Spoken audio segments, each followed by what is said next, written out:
सत श्री अकाल, नमस्कार। अपना पंजाब NRI TV चैनल देख रहे दर्शकों का मैं सोनिया स्वागत करदी हां। खबरां दी शुरुआत करदे हां अमरीका तो, जिथे डोनाल्ड ट्रंप ने आख्या कि जेकर चोण नतीजे सटीक निकलते ने तां ओह हार स्वीकार करन नूं तैयार हन। हालांकि उन्होंने एक बार फिर राष्ट्रपति चोणां दीआं वोटां दी गिनती विच वड्डे पैमाने उत्ते धांधली होण अते चोण कदाचार होण दे इल्जाम दोहराए ने। डेमोक्रेटिक पार्टी के नेता जो बाइडन ने मौजूदा राष्ट्रपति और रिपब्लिकन नेता डोनाल्ड ट्रंप नूं 3 नवंबर नूं होई चोण विच हार दा स्वाद चखाया सी। ट्रंप ने इस हार नूं स्वीकार न करदे होए चोण नतीजिਆਂ नूं कानूनी चुनौती दित्ती सी। ट्रंप ने बीते दिनी व्हाइट हाउस विच आयोजित एक प्रोग्राम विच अपने समर्थकां नूं आख्या कि ओह चोणां विच हार दा बुरा नहीं मानदे। उन्हें आख्या कि ओह निरपक्ष अते आज़ाद रूप नाल होईयां चोणां विच मिली हार नूं स्वीकार कर लेंदे। उन्हें आख्या है कि मैं बस यही चाहता हाँ कि अमरीकी जनता नाल धोखा ना होया होवे, लिहाजा उन्हां कोल इस तो सिवाय कोई बदल नहीं सी। उन्हें आख्या है कि मैं चोण नतीजे सटीक निकलन उत्ते हार स्वीकार करन नूं तैयार हाँ। नाल ही उन्हें भी आख्या है कि उन्हां नूं उम्मीद है कि बाइडन भी अजिहा ही चाहुंदे होणगे। उधर भारत के प्रधानमंत्री नरेंद्र मोदी ने देश च कोरोना वायरस इन्फेक्शन के हालात ते चर्चा लई शुक्रवार नूं एक सारे दलों की बैठक की प्रधानगी की। इस बैठक च वख-वख सियासी दलों के नेतावां नाल सीनियर केंद्रीय मंत्री भी मौजूद रहे। इस बैठक तो बाद PM मोदी ने आख्या कि अजिही उम्मीद है कि अगले कुछ हफ्तियां च वैक्सीन नूं लैके चंगी खबर मिलेगी। विग्यानियों वालों मंजूरी मिलते ही इस ते काम शुरू हो जाएगा। उन्हें आख्या है कि 8 वैक्सीन से ट्रायल चल रहा है। PM मोदी ने आख्या कि सब तो पहला कोरोना वैक्सीन बीमार अते बजुर्गों नूं दित्ती जाएगी। उत्थे ही वैक्सीन की कीमत ते हाले गल चल रही है। PM मोदी ने आख्या कि सरकार हर किसी का सुझाव ले रही है ते उस अनुसार ही अगे वध रही है। उन्हें आख्या है कि वैक्सीन नूं लैके अफवाह ना फैले अते राष्ट्रहित सब तो वध होवे। अजिहे च सियासी दलों नूं जागरूक होना होवेगा। मैं समझता हूं ये बहुत ही महत्वपूर्ण है। वैक्सीन को लेकर जो विश्वास इस चर्चा में नजर आया है वो कोरोना के खिलाफ देश की लड़ाई को और मजबूत करेगा। यहां जो प्रेजेंटेशन हुआ उसमें भी विस्तार से ये बताया गया कि कितने दिनों से प्रयास चल रहे हैं, क्या क्या चल रहे हैं, अब कहां पहुंचे हैं और किस मजबूती से हम आगे बढ़ रहे हैं। साथियों, इस बारे में बीते दिनों में मेरी सभी राज्यों के मुख्यमंत्रियों से भी लंबी बात हुई थी। टीकाकरण को लेकर राज्य सरकारों के अनेक सुझाव भी मिले थे। कुछ दिन पहले मेरी मेड इन इंडिया वैक्सीन बनाने का जो प्रयास कर रही वैज्ञानिक टीमें हैं, काफी देर तक उनसे बहुत ही सार्थक मेरी बातचीत हुई है। वैज्ञानिकों से भी मिलने का मौका मिला है और भारत के वैज्ञानिक अपनी सफलता को लेकर बहुत ही आश्वस्त हैं। उनका कॉन्फिडेंस लेवल बहुत ही मजबूत है। अभी अन्य देशों की कई वैक्सीनों के नाम बाजार में हम सब सुन रहे हैं, लेकिन फिर भी दुनिया की नजर कम कीमत वाली सबसे सुरक्षित वैक्सीन पर है और इस वजह से स्वाभाविक है पूरी दुनिया की नजर भारत पर भी है। अहमदाबाद, पुणे और हैदराबाद जाकर मैंने ये भी देखा है कि वैक्सीन मैन्युफैक्चरिंग को लेकर देश की तैयारियां कैसी हैं। हमारे भारतीय manufacturer ICMR, department of biotechnology और ग्लोबल इंडस्ट्री के अन्य दिग्गजों के बहुत ही संपर्क में रह करके तालमेल के साथ काम कर रहे हैं। आप एक तरह से मानकर चलिए कि सभी कमर कस के तैयार बैठे। करीब करीब 8 ऐसी संभावित वैक्सीन है जो ट्रायल के अलग अलग चरण में और जिनकी मैन्युफैक्चरिंग भारत में ही होनी है।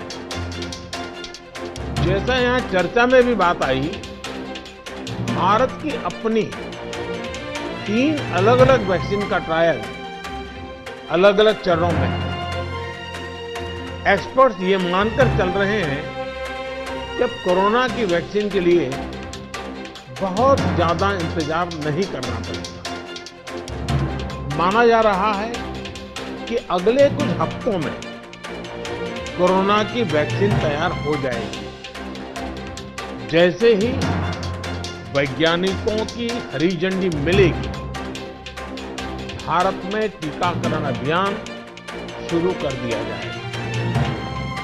टीकाकरण के पहले चरण में किसे वैक्सीन लगेगी, इसे लेकर भी केंद्र सरकार राज्य सरकारों से मिले सुझावों के आधार पर काम कर रही है।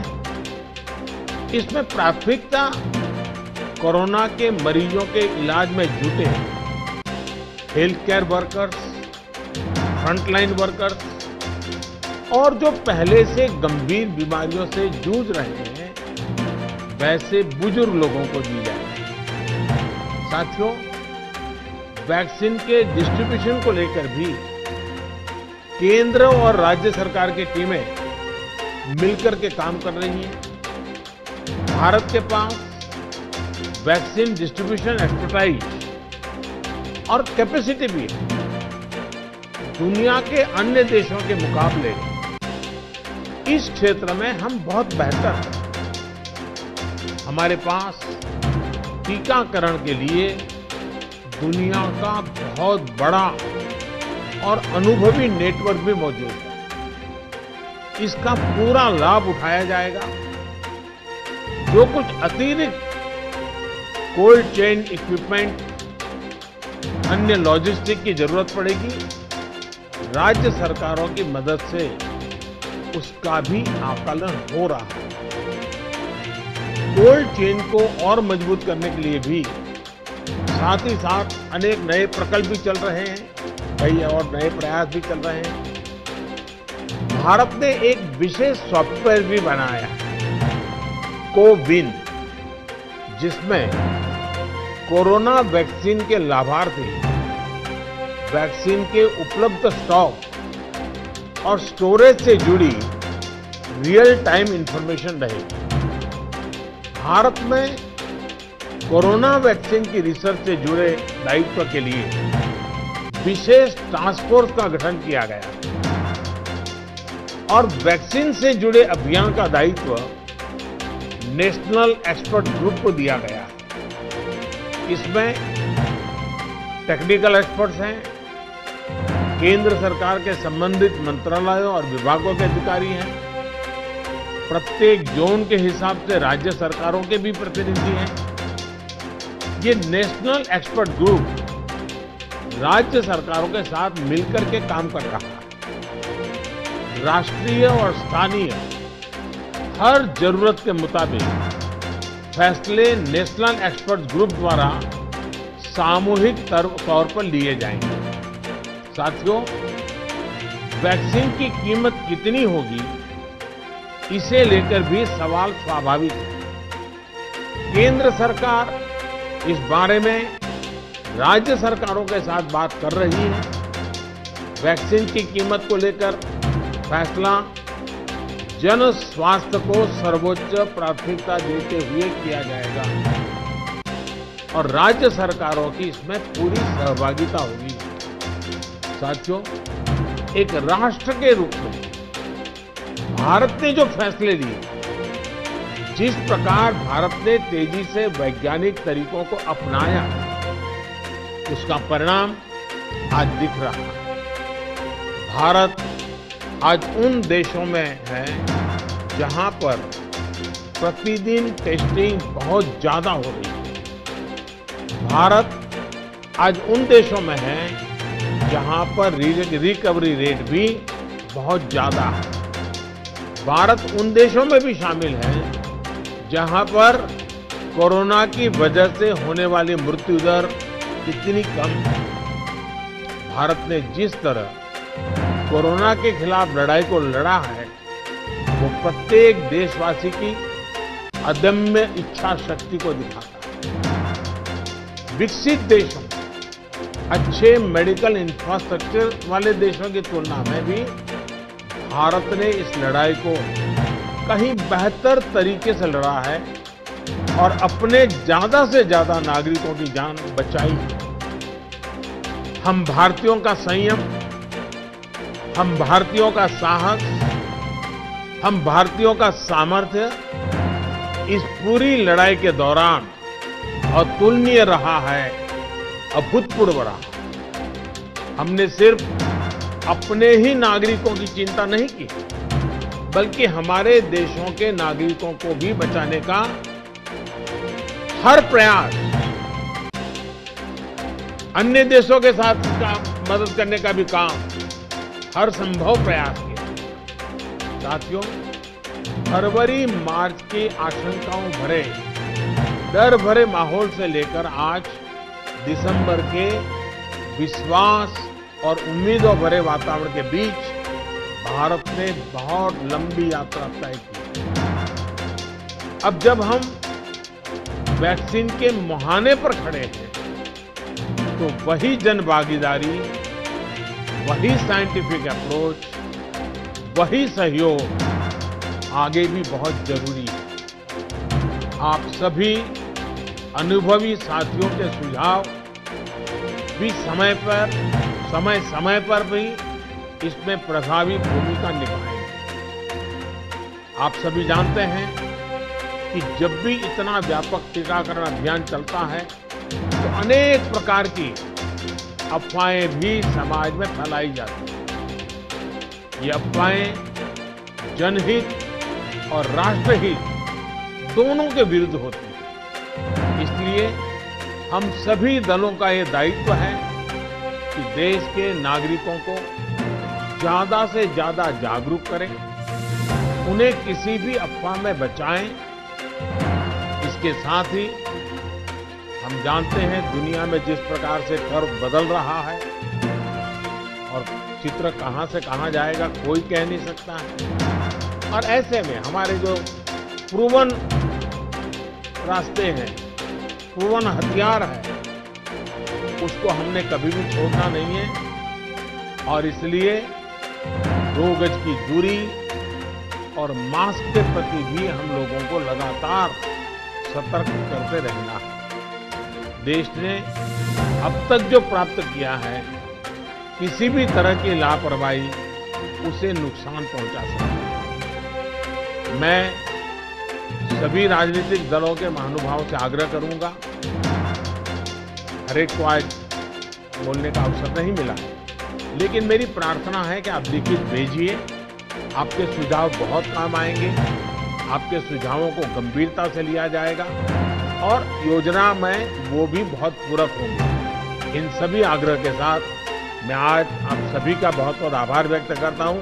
आपने समय निकाला, बहुत बहुत धन्यवाद। सुप्रीम कोर्ट ने पंजाब ਦੇ ਸਾਬਕਾ ਡੀਜੀਪੀ ਸੁਮੇਧ ਸੈਣੀ ਨੂੰ 1991 ਚ ਇੱਕ ਜੂਨੀਅਰ ਇੰਜੀਨੀਅਰ ਬਲਵੰਤ ਸਿੰਘ ਮੁਲਤਾਨੀ ਦੇ ਕਤਲ ਨਾਲ ਜੁੜੇ ਮਾਮਲੇ 'ਚ ਬੀਤੇ ਦਿਨੀ ਅੰਤਰਿਮ ਜ਼ਮਾਨਤ ਦੇ ਦਿੱਤੀ ਹੈ।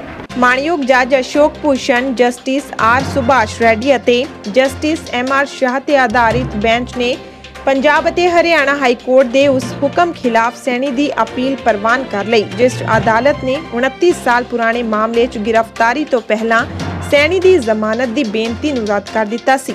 ਸੂਬਾ ਸਰਕਾਰ ਨੇ ਵਿਰੋਧ ਕਰਦੇ ਹੋਏ ਆਖਿਆ ਕਿ ਇਸ ਸਮੇਂ सैनी ਨੂੰ ਜ਼ਮਾਨਤ ਦੇਣ ਨਾਲ ਜਾਂਚ ਪ੍ਰਭਾਵਿਤ ਹੋਵੇਗੀ। ਸੁਪਰੀਮ ਕੋਰਟ ਨੇ ਸੂਬਾ ਸਰਕਾਰ ਕੋਲੋਂ ਪੁੱਛਿਆ ਕਿ सैनी ਨੂੰ ਹਿਰਾਸਤ 'ਚ ਰੱਖਣ ਦੀ ਹੁਣ ਕੀ ਲੋੜ ਹੈ, ਜਦੋਂ ਕਿ ਅਪਰਾਧ 29 ਸਾਲ ਪਹਿਲਾਂ ਹੋਇਆ ਸੀ। ਪੰਜਾਬ 'ਚ ਖਤਰਿਆਂ ਨਾਲ ਨਜਿੱਠਣ ਦੇ ਉਹਨਾਂ ਦੇ ਸਖਤ ਰਵੱਈਏ ਕਾਰਨ ਉਹ ਹਮੇਸ਼ਾ ਅੱਤਵਾਦੀਆਂ ਦੇ ਨਿਸ਼ਾਨੇ ਤੇ ਰਹੇ ਨੇ। ਇਹ ਮਾਮਲਾ ਸਿਆਸੀ ਬਦਲੇ ਦੀ ਭਾਵਨਾ ਦੀ ਇੱਕ ਉਦਾਹਰਣ ਹੈ, ਕਿਉਂਕਿ ਜਦੋਂ ਉਹ ਸਰਕਾਰੀ ਸੇਵਾ 'ਚ ਸਨ ਤਾਂ ਉਹਨਾਂ ਮੌਜੂਦਾ ਮੁੱਖ ਮੰਤਰੀ ਖਿਲਾਫ ਕਈ FIRs ਵੀ ਦਰਜ ਕਰਵਾਈਆਂ ਸਨ। ਅਤੇ ਆਮ ਆਦਮੀ ਪਾਰਟੀ ਪੰਜਾਬ ਦੇ ਪ੍ਰਧਾਨ ਅਤੇ ਸੰਸਦ ਮੈਂਬਰ ਭਗਵੰਤ ਮਾਨ ਨੇ ਕਿਸਾਨਾਂ ਤੇ ਕੇਂਦਰ ਸਰਕਾਰ ਦਰਮਿਆਨ ਹੋਈ ਬੈਠਕ ਬਾਰੇ ਮੋਦੀ ਸਰਕਾਰ ਨੂੰ ਕੋਸਿਆ। ਉਹਨਾਂ ਨਰਿੰਦਰ ਮੋਦੀ ਦੀ ਸਰਕਾਰ ਨੂੰ ਕੋਸਦਿਆਂ ਆਖਿਆ ਕਿ ਸਰਕਾਰ ਕਿਸਾਨੀ ਮੰਗਾਂ ਨੂੰ ਲਟਕਾ ਕਿਉਂ ਰਹੀ ਹੈ।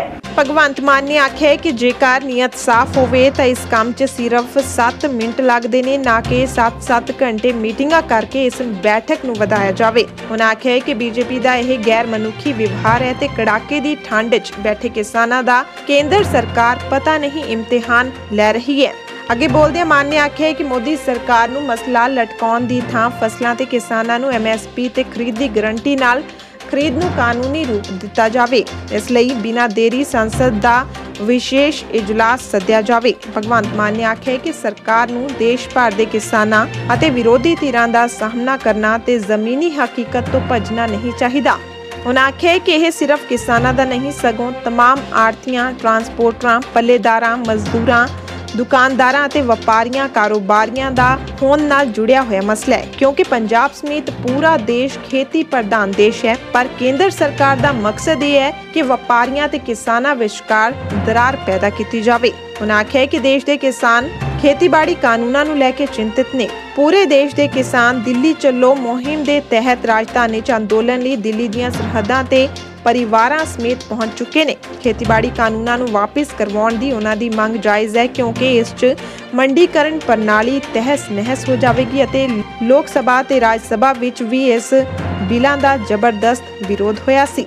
हम तो यही अरदास करते हैं कि सरकार जो है वो अपना जो बदलाखोरी का रवैया उन्होंने अपनाया हुआ है अपने ही लोगों के खिलाफ, तो उसको छोड़कर किसानों की मांगों को आज मानकर उनको अच्छी खुशखबरी दे। अच्छा तो था कि जब 30 नवंबर को श्री गुरु नानक देव जी का गुरुपुरब था, गुरु नानक देव जी जो किरत करो का संदेश देते थे और खुद 16 साल अपनी ज़िंदगी के करतारपुर साहब में खेती की उन्होंने, उस दिन उनको बुलाकर किसानों को सबसे बड़ा तोहफा देते गुरु नानक देव जी के गुरुपुरब का कि आपका जो ये कानून है उसको हम वापस लेते हैं। अभी भी मैं उनसे मांग कर रहा हूँ कि पार्लियामेंट का स्पेशल सेशन बुला लो। आप GST लागू करने के लिए आधी रात को पार्लियामेंट खुलवा लेते हो।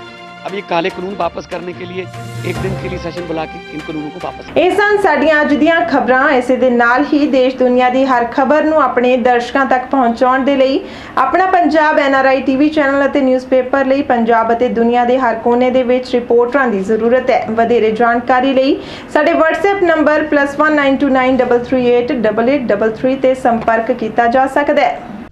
ਦੇਸ਼ ਦੁਨੀਆ ਦੀ ਹਰ ਖਬਰ ਤੇ ਨਜ਼ਰ ਰੱਖਣ ਦੇ ਲਈ ਹੁਣ ਸਾਡਾ ਡੇਲੀ ਇੰਟਰਨੈਸ਼ਨਲ ਐਡੀਸ਼ਨ ਪੜ੍ਹਨ ਦੇ ਲਈ ਲੌਗਇਨ ਕਰੋ ਸਾਡੀ ਵੈਬਸਾਈਟ ਤੇ www.apnapunjabmedia.com ਤੇ ਇਸੇ ਦੇ ਨਾਲ ਹੀ ਤੁਸੀਂ ਇੱਥੇ ਸਾਡਾ ਡੇਲੀ ਈ-ਪੇਪਰ ਵੀ ਪੜ੍ਹ ਸਕਦੇ ਹੋ ਤੇ ਜਲਦ ਹੀ ਵਿਜ਼ਿਟ ਕਰੋ ਸਾਡੀ ਵੈਬਸਾਈਟ ਤੇ।